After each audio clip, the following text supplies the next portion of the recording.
এবার কিন্তু FIFA world cup 2026 দেখা খুবই ইজি। সেটা কীভাবে? সেটা হচ্ছে যে এবার কিন্তু বিটিভি নিজে ফিফার থেকে অল রাইটস মিডিয়া তারা কিন্তু অ্যাক্সেস নিয়েছে সরাসরি ফিফার থেকে। অন্যান্য বার বা এর আগে যখন নিয়েছিল তখন কিন্তু তারা হচ্ছে যে থার্ড পার্টির মাধ্যমে নিয়েছিল। তো যার ফলে এবার কিন্তু তারা নিজেরাই খেলাটা যে কোনো জায়গায় সম্প্রচার করতে পারবে, প্লাস অন্যদেরকেও তারা সাপ্লাই দিতে পারবে। তো তার জন্য আমি হচ্ছে যে দেখেন বিটিভি লাইভ যে অ্যাপস আছে সেটা আমি ইনস্টল করে নিয়েছি। তো এটাতে ঢুকবো, আপনি হচ্ছে যে প্লে স্টোর থেকে এটা ইনস্টল করে নেবেন। নেওয়ার পর এখানে দেখতে পাচ্ছেন যে 4টা চ্যানেল আছে। একটা হলো BTV, BTV news, BTV Chittagong, আরেকটা হচ্ছে সংসদ টেলিভিশন।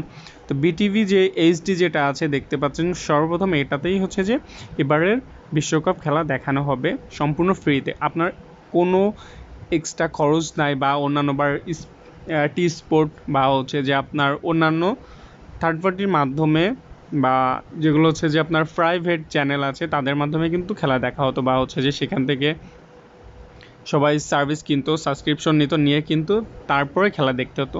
এখন আপনাদের সেই খরচ করতে হবে না, এখানে ডিরেক্ট কিন্তু আপনারা খেলা দেখতে পারবেন। সো সবাই বিটিভির যে অ্যাপস আছে সেটা ইনস্টল করে নিন, অথবা গুগল ক্রোম থেকে বিটিভির যে ওয়েবসাইট আছে সেই ওয়েবসাইট থেকেও কিন্তু সেম এই প্যাটার্নেই সব কিছু পাবেন, সেখান থেকেও আপনারা কিন্তু দেখতে পারেন।